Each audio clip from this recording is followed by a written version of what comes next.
ആ സമയത്ത് ഉണ്ടാകുമ്പോൾ ഞാൻ എൻ്റെ മുന്നിലുണ്ടായത് ഞാൻ കടന്നു വന്ന ശേഷം അവിടെ നിന്ന് ഇങ്ങോട്ട് വന്നത് ഒരു സിമെന്റ് വണ്ടിയാണ്. ആ വണ്ടി കയറി വന്നിട്ട് ആ വണ്ടിയുടെ മുന്നിൽ കൂടിയാണ് ഈ സംഭവം ഉണ്ടാവണം. ആ ഡ്രൈവർ ശരിക്കും പറഞ്ഞു, ഞാൻ ആ ഡ്രൈവറെ തൊട്ടിട്ട് വർത്താനം പറഞ്ഞിട്ട് ആ ഡ്രൈവർ മിണ്ടിയിട്ടില്ല. ആ ഡ്രൈവർ ഇങ്ങനെ തന്നെ നിൽക്കായിരുന്നു സ്തംഭിച്ചിട്ട്. കാരണം അയാളുടെ മുന്നിൽ കൂടെയാണ് അയാളുടെ വണ്ടിമ തട്ടിയാണ് ഈ മണ്ണ് ഇങ്ങോട്ട് പോണത്. അപ്പൊ സത്യം പറഞ്ഞു കഴിഞ്ഞാൽ അയാളാണ് ശരിക്കും ഇത് മുന്നിൽ കണ്ടത്. അയാള് ജീവനോടെ ഉണ്ടാവും. കാരണം അയാളുടെ പേരൊന്നും അറിയില്ല. അതെന്തുകൊണ്ട് ചാനലിൽ പറയുന്നില്ല ആരും? കണ്ട ആള് ചാനലിൽ ഒരുപാട് ആൾക്കാരുണ്ട്. ഈ കന്നഡയിൽ തന്നെ ഒരുപാട് ആൾക്കാർ ഈ സദൃശ്യം കണ്ടിട്ടുണ്ട്. നമ്മുടെ കേരളത്തിലുള്ള ചാനലുകാർ എല്ലാവരും തപ്പി ചെല്ലെന്ന് പറഞ്ഞാൽ കണ്ടാലും കണ്ടില്ലെന്നേ പറയുള്ളൂ. ഒന്നാമത്തെ കാരണം അവർക്കൊക്കെ പേടിയാണ്.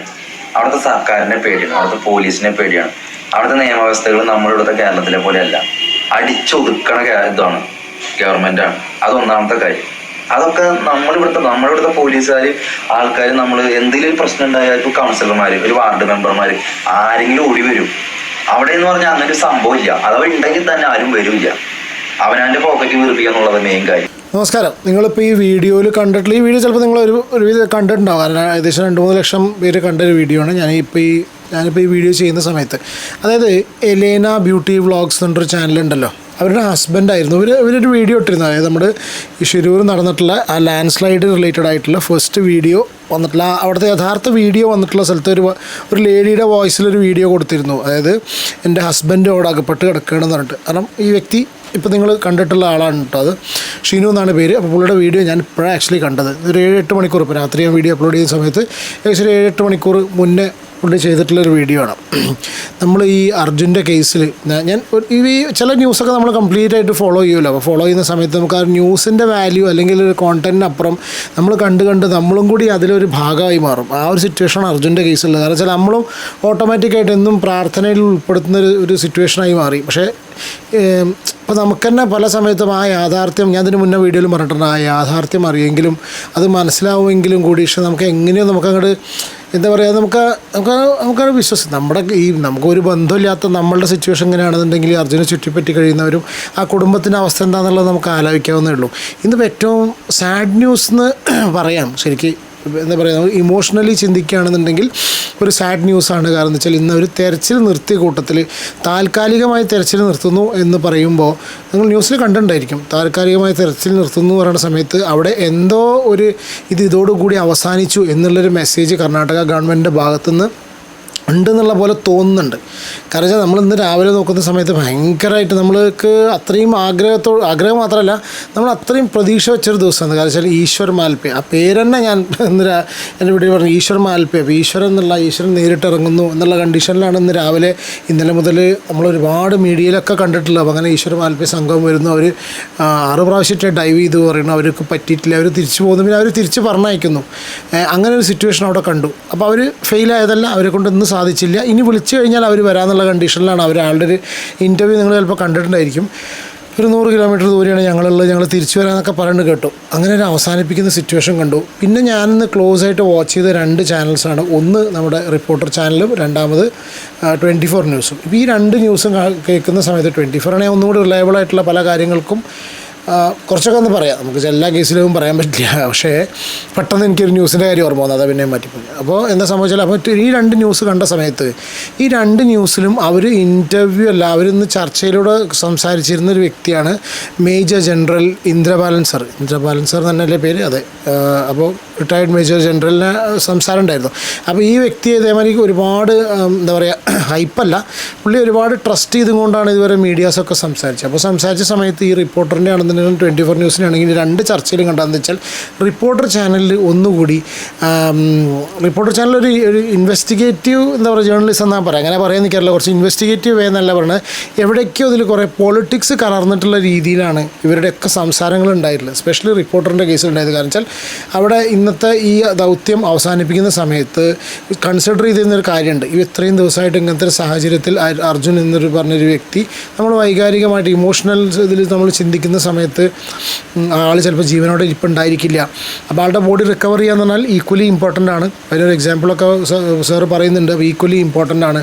അപ്പോൾ ഓൺ ദ സെയിം ടൈം ഇങ്ങനെ റിക്കവർ ചെയ്യുന്ന സമയത്ത് അത് അതിപ്പോൾ ഇപ്പോൾ ജീവിച്ചിരിക്കുന്ന ഒരു വ്യക്തി ഈശ്വർ മാൽപ്പെ അല്ലെങ്കിൽ ഈ ദൗത്യത്തിൽ ഇൻവോൾവ് ചെയ്തിട്ട് ആൾക്കാരിൽ ഒരാളുടെ ജീവന് ഭീഷണിയായിക്കൊണ്ട് വയ്യ എന്നുള്ള രീതിയിലാണ് പുള്ളി സംസാരിച്ച് കണ്ടിട്ടുള്ളത്. ഒരുവിധം ഇപ്പോൾ എനിക്ക് തോന്നുന്നു ഈ കുറച്ചൊക്കെ ഈ പൊളിറ്റിക്സ് ഇപ്പോൾ ഞാൻ അതാ പറഞ്ഞു ഈ ചാനൽ ചർച്ചയുടെ കേസ് പറഞ്ഞു അതിൽ ഇൻവോൾവ് ചെയ്തതിൽ പൊളിറ്റിക്കൽ അജണ്ട അല്ലെങ്കിൽ എന്തെങ്കിലും ഒരു ഇതിനെ റെപ്രസെൻറ്റ് ചെയ്യുന്ന ആൾക്കാർ അല്ലെങ്കിൽ പ്രത്യേക പൊളിറ്റിക്കൽ അജണ്ട തന്നെ ഇതില്ലാത്ത ആൾക്കാരുടെ സിറ്റുവേഷനിൽ ചിന്തിക്കുന്ന സമയത്ത് സ്വാഭാവികമായിട്ടും ചിന്തിക്കും. ഇപ്പോൾ ഈശ്വർ മാൽപ്പെ ആണെങ്കിൽ നമ്മൾ ഈ ഒരു പ്രഷറിൻ്റെ പുറത്തും ഇമോഷൻ്റെ പുറത്തൊക്കെ ആളോട് ഇറങ്ങി ഇതിങ്ങനെ ചെയ്യാൻ പറയുന്ന സമയത്ത് അവർക്കൊരു കുടുംബമില്ലേ, കാരണം എന്തെങ്കിലും സംഭവിച്ചു കഴിഞ്ഞാൽ എന്ത് സംഭവിക്കും എന്നുള്ളൊരു സംഗതി തന്നെയാണ് ചർച്ചയിലും പറഞ്ഞത്. ഓക്കെ, അപ്പോൾ അത് ലീവ് ദാറ്റ് അസൈഡ്. അപ്പോൾ ഇത് ഞാൻ ജസ്റ്റ് ഒന്ന് ഇത് പറഞ്ഞതേ ഉള്ളൂ. അപ്പോൾ ഇന്ന് ഈ ഇത്രയൊക്കെ ന്യൂസ് നോക്കിയ സമയത്താണ് ഈ എലേന ബ്യൂട്ടി വ്ളോഗ്സ്, നിങ്ങൾ ആ വീഡിയോ കംപ്ലീറ്റ് ആയിട്ട് പോയി കാണട്ടോ. ഫുൾ ഇപ്പോൾ പറഞ്ഞിട്ടുള്ള കാര്യങ്ങൾ കംപ്ലീറ്റ് ആയിട്ട് പറഞ്ഞതെന്ന് വെച്ചാൽ ഞാനതിൽ കുറച്ച് റെലവൻ്റ് ആയിട്ടുള്ള സംഗതികൾ മാത്രമേ എടുത്തിട്ടുള്ളൂ. അവരുടെ ചാനൽ നിങ്ങൾ ഓൾറെഡി കണ്ടിട്ടുണ്ടായിരിക്കും. അപ്പോൾ ഇതിൽ ഈ ഷിനു എന്ന് പറഞ്ഞ വ്യക്തി, ഇപ്പോൾ നിങ്ങൾ കണ്ടിട്ടുള്ള വ്യക്തി ഷിനു പറഞ്ഞിട്ടുള്ള കുറച്ച് പോയിൻറ്റ്സ് വളരെ റെലവൻ്റ് ആയിട്ട് തോന്നി. കാരണം ഷിനു എന്ന് വെച്ചാൽ എനിക്ക് ചില ആൾക്കാർ നമ്മൾ സംസാരത്തിൽ നമുക്ക് തോന്നുകയാണെന്നോ ആൾ പറയുന്ന കാര്യമാണ്. ഇപ്പോൾ മറുനാടൻ ഫസ്റ്റ് പറഞ്ഞപ്പോൾ അതിന് പൊളിറ്റിക്കൽ കറക്റ്റ്നെസ് എന്നൊക്കെ പറഞ്ഞിട്ട് നമ്മൾ എല്ലാവരും പറഞ്ഞു, കാരണം ചില ഈ വ്യക്തി ഇനി ഉണ്ടായിരിക്കില്ല. പക്ഷേ ഇതിൽ ഞാൻ പറഞ്ഞു ഒരു പ്രാർത്ഥനയാണ് ആ സമയത്ത്. ഏത് നേരത്തും ഇങ്ങനെ അർജുൻ എന്ന് പറഞ്ഞൊരു വ്യക്തി അപ്പോൾ നമുക്ക് ഉൾക്കൊള്ളാനുള്ള ആ ഒരു ഇതുണ്ടല്ലോ, നമുക്ക് ഒഴിവാക്കി പോയി. അപ്പോൾ കമൻറ്റ് സെക്ഷനിൽ അവിടെയും ഇവിടെയൊക്കെ ഒരുപാട് കണ്ടു ഇങ്ങനെയൊക്കെ തെരച്ചിൽ നിർത്തുക എന്ന് പറയുന്ന സമയത്ത് കർണാടകേനെയൊക്കെ ബ്ലെയിം ചെയ്തുകൊണ്ട് പറയുന്ന സമയത്ത് ഒരുപാട് കണ്ടു. ഇവിടെ കേരളത്തിൽ ഇതുപോലെ ഉണ്ടായിട്ടില്ലേ, പെട്ടിമുടി കവളപ്പാറൊക്കെ ഉണ്ടായിട്ടില്ലേ, അവിടെയൊക്കെ എത്രയോ ജീവനുകൾ ഉള്ളിൽ കിടക്കുന്നില്ലേ എന്നൊക്കെ ചോദ്യങ്ങൾ ചോദിക്കുന്നുണ്ട്. ഇതിനൊന്നും ഉത്തരം എൻ്റെ കയ്യിലുമില്ല, നിങ്ങളുടെ കയ്യിലുണ്ടോയെന്ന് ഉണ്ടെങ്കിൽ നിങ്ങൾ കമൻറ്റ് ചെയ്യുക. നമുക്കറിയില്ല, അതൊന്നും പറയാനറിയില്ല. അപ്പോൾ എന്താണെന്നുണ്ടെങ്കിൽ ഞാൻ ഈ ഷിനുവിൻ്റെ വാക്കുകളിൽ നിന്ന് കുറച്ച് കാര്യങ്ങൾ നമുക്ക് തുടക്കം തൊട്ടേ ഫീൽ ചെയ്ത സംഭവമുണ്ട്. എന്തോ ഒരു അലംഭാവം അവിടെ കർണാടക സർക്കാരിൻ്റെ ഭാഗത്ത് നിന്ന് ഡെഫിനറ്റ്ലി ഉണ്ടായിരുന്നു എന്നൊരു സംഭവം വളരെ ക്ലിയർ ആൻഡ് എവിഡൻ്റ് ആണ്. ഓക്കെ, രണ്ടാമത്തെ കേസിൽ ഞാൻ ഫസ്റ്റ് പ്ലേ ചെയ്തിട്ടുള്ള ക്ലിപ്പിലൊരു കാര്യം പറയുന്നുണ്ട്. ഒരു സിമെൻറ്റ് ടാങ്കറാണ് അയാളുടെ ഫ്രണ്ടിലൂടെ വീണിട്ടുള്ളത്. അപ്പോൾ അയാൾക്ക് ചിലപ്പോൾ ദൃശ്യം നേരിട്ട് കണ്ടിട്ടുണ്ടാവും. അപ്പോൾ ഷിനു പറയുന്നുണ്ട് ഇതുപോലെ ഒരുപാട് പേര് ഇതുപോലത്തെ ദൃശ്യങ്ങൾ കണ്ടവരുണ്ട് എന്ന് പറയുന്നുണ്ട്.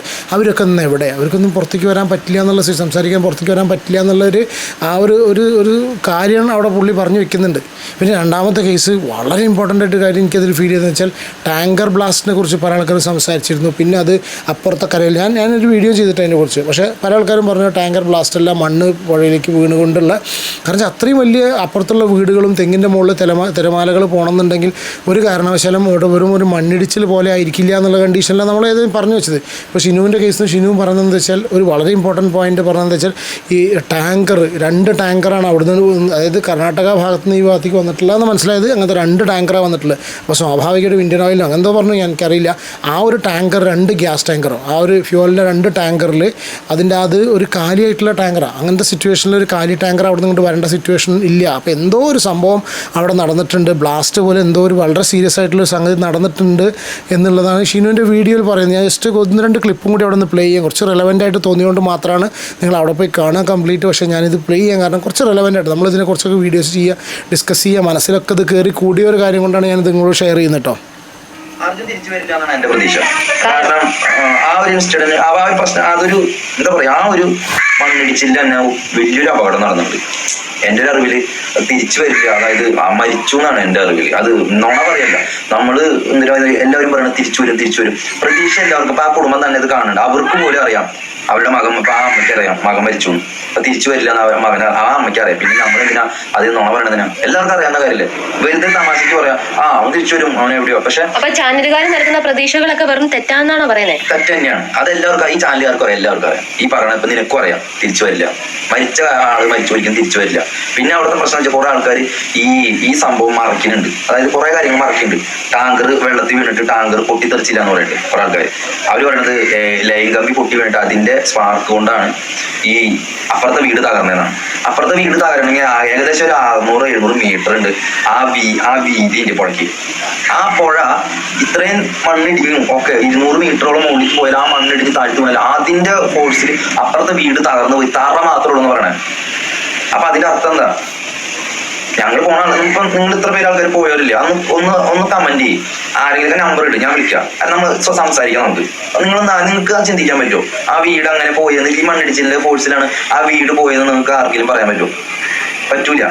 സത്യത്തില് അതല്ല അവിടെ സംഭവിച്ചേക്കണേ എന്നാണ് എനിക്ക് തോന്നുന്നത്. എൻ്റെ കൂടെയുള്ള ഡ്രൈവറും അല്ലെങ്കിൽ ഞങ്ങൾ പരിചയപ്പെട്ടു ഇതിനെ കുറിച്ച് തന്നെയായിരുന്നല്ലോ ഇപ്പൊ ഇത്രയും ദിവസം 10-13 ദിവസമായിട്ട് ഈ സംസാരം തന്നെയായിരുന്നു. എല്ലാവരും പറയണത് ഈ മണ്ണിടിഞ്ഞാൽ മാത്രം ആ എന്താ പറയാ അപ്പുറത്തെ വീടുകൾ പോവില്ല എന്നാ പറയണേ. എല്ലാവരും പറയുന്നത് ഒരു ഗ്യാസ് ടാങ്കർ 3 ടാങ്കർ ഉണ്ടായില്ല, ഒരു ടാങ്കർ ഈ പറഞ്ഞ അഭിലാഷ് എന്ന് പറയുന്ന വ്യക്തി മാറ്റിയിട്ടെന്ന് പറയണേ. അവനാണ് നമുക്ക് മെസ്സേജ് അയച്ചെന്ന് പറയുന്നത്. ബാക്കി 2 ടാങ്കറിൽ ഒരു ടാങ്കർ കാലി പിടിച്ച് കയറ്റി, മറ്റേത് കാലിയായിരുന്നു പറയണേ. പക്ഷെ എങ്ങനെയാണ് ഒരെണ്ണം കൂടി കാലിയാവണേ? മംഗലാപുരത്ത് നിന്ന് 2 എണ്ണം ഇപ്പുറത്ത് കിടക്കുന്നുണ്ടായിരുന്നു. ആ 2 എണ്ണത്തിൽ ഒരെണ്ണമാണ് കാര്യമുള്ളൂ. അങ്ങനെ ഒരെണ്ണം കാര്യമുള്ളൂ എന്നാണ് വാർത്തയിൽ പറയണേ. പക്ഷെ അതെങ്ങനെ ശരിയാവും? മംഗലാപുരത്ത് നിന്ന് വരുന്നത് ഫുള്ള് ലോഡായിരിക്കില്ലേ? ലക്ഷ്മണന്റെ കടയുടെ സൈഡിൽ കിടന്നത് 2 ലോഡാവില്ലേ? അതെങ്ങനെ ഒരെണ്ണം കാര്യമാവും? ഒരെണ്ണം ഇന്ത്യൻ ഓയിലും ഒരെണ്ണം ഭാരതാണ്. അപ്പൊ അതെങ്ങനെ ശരിയാവും? ഇന്ത്യൻ ഓയിലാണ് കരയ്ക്ക് കയറ്റിക്കുന്ന ഒരു വീഡിയോ കിട്ടിയത്. അത് ചാനലുകാർക്ക് 2 ദിവസം കഴിഞ്ഞിട്ടുള്ള വീഡിയോ ചാനലുകാർക്ക് കിട്ടണേ. അപ്പൊ അതിൽ കുറേ കാര്യങ്ങൾ നടന്നിട്ടുണ്ട്. നമുക്കറിയാത്തതായിട്ട് ഇനിയും ഉണ്ട് ഇതുപോലെ ദുരൂഹതകൾ. അതൊക്കെ ഞാൻ പറയണെങ്കിൽ അതൊക്കെ കണ്ടുപിടിക്കണം എന്ന് പറയണേ. ഇതൊക്കെ മറയ്ക്കാണ് ശരിക്കും പറഞ്ഞാൽ. എൻ്റെ ഞങ്ങളെ ഡ്രൈവർമാർ കുറച്ച് പേര് പറയുന്നത് ആ ടാങ്കർ ഒരു ടാങ്കർ കാണാണ്ടായിട്ടുണ്ട്. ആ ടാങ്കറിന്റെ ആ ഇത് മാത്രമേ കിട്ടുള്ളൂ. അതിന്റെ ഒരു കഷ്ണം മാത്രമേ, അതിന്റെ മറ്റേ ബോഡിന്റെ അങ്ങനെ മറ്റേ ടാങ്കറിന്റെ കഷ്ണം മറ്റേ ഈ ചേസ് ഉണ്ട്, ക്യാബിൻ ചേസ് ഉണ്ട്, അതാർക്കറിയില്ല. അപ്പൊ അതുകൊണ്ട് ഇത് നന്നായിട്ട് അന്വേഷിച്ച് നല്ലൊരു എന്താ പറയാ നമ്മള് നല്ലൊരു സുപ്രീം കോടതിയിൽ തന്നെ ഇപ്പൊ ഒരു വിധി നല്ല രീതിയിലൊരു വിധി വരണം എന്ന് പറയണേ. അന്വേഷിച്ച് നല്ലൊരു CBI ആരെയും വന്ന് അന്വേഷിച്ച്. യെസ്, അപ്പോൾ ഒരുപാട് സംശയങ്ങൾ ബാക്കിയില്ലേ? പൊട്ടത്തരാണോന്നറിയില്ല. പൊട്ടത്തരല്ല, ഇനിയിപ്പോൾ നമുക്കങ്ങനെ തോന്നുന്നു പൊട്ടത്തരം തന്നെ വേണമെങ്കിൽ പറയാം. ചിലപ്പോൾ ഒരു പക്ഷേ പൊട്ടത്തരായിരിക്കാം. പക്ഷെ എന്നാലും നിങ്ങൾ ക്ഷമിക്കുക നമ്മൾ പറയുന്ന പൊട്ടത്തരാണെങ്കിൽ. നമ്മൾ ഈ സിനിമകളിലൊക്കെ കണ്ടിട്ടില്ലേ, പലതും ഒളിക്കേണ്ട സിറ്റുവേഷൻ ഉണ്ട് എന്നൊക്കെ ഇത്രയും കോൺഫിഡൻ്റ് ആയിട്ടൊരു വ്യക്തി അവിടെ ആ ഒരു സ്പോട്ടിലുണ്ടായിരുന്ന ഒരാൾ പറയണ സമയത്ത് അല്ലേ ഒരു നാച്ചുറൽ ആയിട്ടുണ്ടോ നമുക്ക് അറിയില്ല. അല്ലെ ഇപ്പോൾ അവിടെ തന്നെ മണ്ണിടിഞ്ഞ് വീഴുന്നു, ഇത്രയധികം ടാങ്കറുള്ള ചിലപ്പോൾ ആ ഭൂമിയുടെ ആ ഭാഗത്തുള്ള പ്രത്യേകത കൊണ്ടായിരിക്കാം ആ ഒരു കട എല്ലാം പോകുന്ന സിറ്റുവേഷൻ വരുന്നു. എന്തൊക്കെയോ കംപ്ലീറ്റ് ആയിട്ട് ഒരു നിഗൂഢതകളുള്ളത് പോലെ ഒരു സിറ്റുവേഷൻ ഫീൽ ചെയ്യുന്നു. നമ്മുടെ നാടല്ലാത്തത് കൊണ്ടും ഒരു പക്ഷേ ചിലപ്പോൾ ഈ ഒരു മലയാളി നമ്മുടെ അർജുൻ അതിലില്ലായിരുന്നെങ്കിൽ ഇത് ഇത്രയധികം ഒന്നും സെൻസേഷണലായി മാറും എന്നെനിക്ക് തോന്നുന്നില്ല. കാരണം ഞാൻ ഈ ട്വിറ്ററിൽ എക്സിൽ ഈ ഷിരൂർ ലാൻഡ് സ്ലൈഡ് എന്നുള്ള ഹാഷ്ടാഗ് സെർച്ച് ചെയ്യുന്ന സമയത്ത് അതിൽ കാര്യമായിട്ടുള്ള ട്വീറ്റ്സും കാര്യങ്ങളൊക്കെ വന്നിട്ടുള്ളത് കേരളത്തിൽ നിന്നുള്ള ഇതാണ്. അല്ലാതെ പുറത്തുനിന്ന് അത്രയധികം ട്വീറ്റ്സ് ഒന്നും ഈ ഷിരൂർ ലാൻഡ് സ്ലൈഡ് റിലേറ്റഡ് ആയിട്ട് വന്നിട്ടില്ല. അപ്പോൾ അത്രയും ഒരു ചർച്ച അവിടെ ആയിട്ടില്ല എന്നുള്ളതാണ് മനസ്സിലാക്കേണ്ടത്. ഞാൻ ആക്ച്വലി ഈ ഒരു വീഡിയോയിൽ ഈ റിട്ടയർഡ് മേജർ ജനറലിൻ്റെ കുറച്ച് കാര്യങ്ങളൊക്കെ ഇൻക്ലൂഡ് ചെയ്യുമെന്ന് വിചാരിച്ചിരുന്നു. പക്ഷേ വീഡിയോ ലെങ്തി ആക്കി വെക്കുന്നില്ല. നിങ്ങളെല്ലാവരും ഒരു ഇത് ന്യൂസിൽ കണ്ടിട്ടുണ്ടായിരിക്കും. എലേന ബ്യൂട്ടി വ്ളോഗ്സ് എന്നിട്ടുള്ള ഇവരുടെ ചാനലിൽ പോയി നോക്കിക്കഴിഞ്ഞാൽ നിങ്ങളിപ്പോൾ ഈ പറഞ്ഞ വീഡിയോൻ്റെ കംപ്ലീറ്റ് അതൊരു ദൃക്സാക്ഷി പോലെ പറയുന്ന സമയത്തും പിന്നെ ഇയാൾക്ക് ഇതിൽ ഒരു വെസ്റ്റഡ് ഇൻട്രസ്റ്റ് അവിടെ വരുന്നില്ല. പ്രത്യേകിച്ച് ഒന്നും പുള്ളിക്ക് വരാനില്ല. അപ്പോൾ അതുകൊണ്ടാണ് ഞാൻ ഈ ഒരു കേസിൽ എനിക്ക് കുറച്ച് കാര്യങ്ങൾ നമ്മൾ ഇത്രയും ദിവസം അതിന് പുറകെ ഫോളോ ചെയ്യുന്ന സമയത്ത് അങ്ങനത്തെ കാര്യങ്ങൾ കേട്ട സമയത്ത് ജസ്റ്റ് നിങ്ങളോടൊന്ന് ഷെയർ ചെയ്യണമെന്ന് തോന്നി. നിങ്ങളുടെ അഭിപ്രായം കമൻറ്റ് ചെയ്യൂ കേട്ടോ.